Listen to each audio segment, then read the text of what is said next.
Hey, and welcome to What the Wrestling, a show where I take a look at the world of professional wrestling and just basically give my thoughts of what happened in the previous month. January was Rumble season. I love the Royal Rumble, but we'll get to that.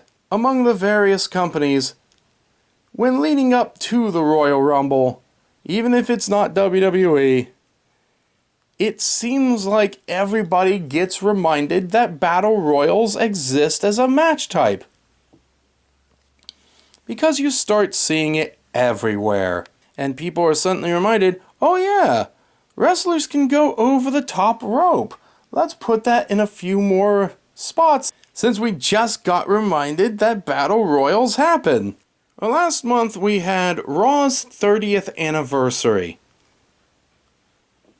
They celebrated, of course, by having a bunch of old legends show up and highlighted some of the old favorite clips throughout the 30-year history of Monday Night Raw. But they didn't really do anything with it other than the cameos, and it was a surprisingly dull event. It's interesting how it could be both boring and fun at the same time. If you like nostalgia, it was probably a good night, but again, not really much of anything happened. Folks, we had a passing in the world of wrestling. Someone that the casual fan may have never heard of. But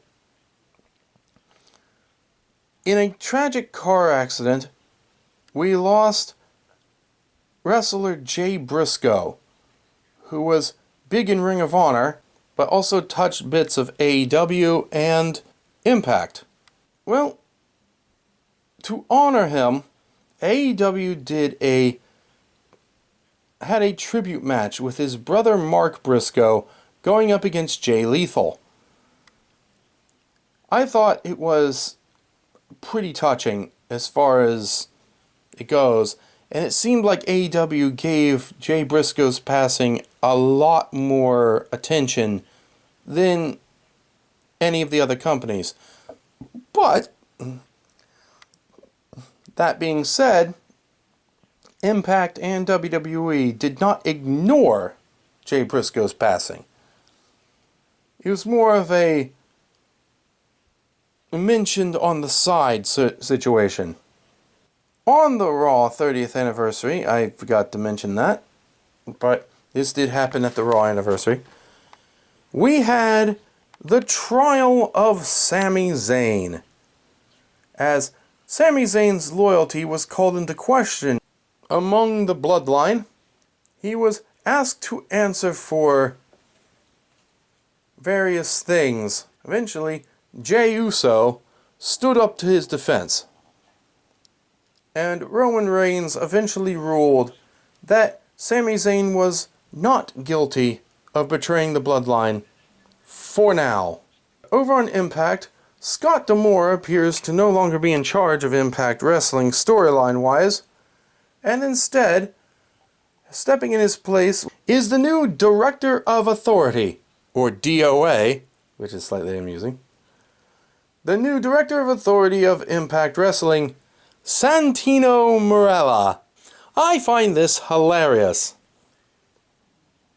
And so far, he seems to actually be doing a good job, so good for him. Now it is time at last to talk about the events of the Royal Rumble. First, I will talk about the Bray Wyatt vs. LA Knight Mountain Dew Pitch Black match. If it sounds like a horrible corporate shill, that is a very confusing and not good match, you are right.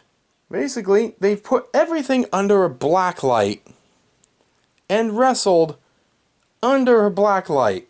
And it really just reminded me of those nights at a bowling alley where they do the space bowling or whatever the heck they call it.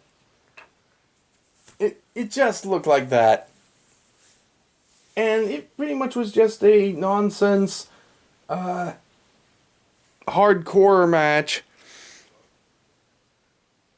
with Bray ultimately winning and all that nonsense. It wasn't good. It was embarrassingly bad.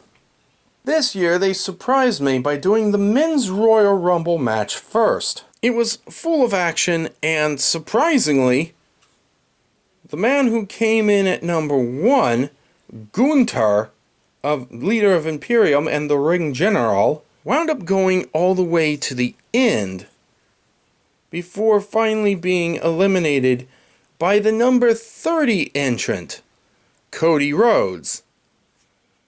And we knew Cody was coming back, and I honestly would have liked him to come in at an earlier number. Maybe not much earlier. I would have even taken 29. But there's nothing... It takes away from the impact of Cody winning, I think, when you have him come in at 30. They could have done so much better with that. That being said, the field was pretty full. The ring was pretty full, and Cody had a lot of work to do, even at number 30, but I don't know. It doesn't feel as triumphant as it should have been. On the contrast, in the Women's Royal Rumble, Rhea Ripley came out at number 1 and absolutely won the whole thing. Now they're claiming that she is the 4th person to ever do that. And I was like, 4th? She's not the 4th one to... Oh, right. You want to distance yourself at all from Chris Benoit, don't you? Yeah, awkward. But at the very end, we had the Roman Reigns versus Kevin Owens match. And Roman did ultimately win. But then they decided they were going to punish Kevin Owens for good. Put him away for... They're going to probably assume forever. The Bloodline wound up handcuffing Kevin Owens to the ropes and took turns beating the crud out of him, usually with a series of super kicks from the Uso twins. And then Roman got a chair. And Sami Zayn was like, no, don't hit him with a chair. You're better than that. And Roman was like, you're right. I'm better than that. But you're not. You do it.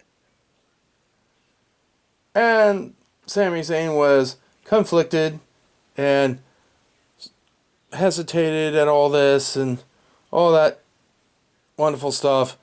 Eventually turning on Roman and hitting him with the chair. Turns out Sami Zayn just couldn't do it and had had enough and betrayed the Bloodline. We knew this was going to happen eventually, but it came together nicely, I think. And that was it for January. There's so much more questions to be asked that need answered. And hopefully in February we may get those answers. Maybe not when it comes to the Bray Wyatt stuff. But yeah. It was a fun month, and I can't wait to see what will happen in the following months. But until then, and when I return next time to tell you all about that, I'll see you in the ring.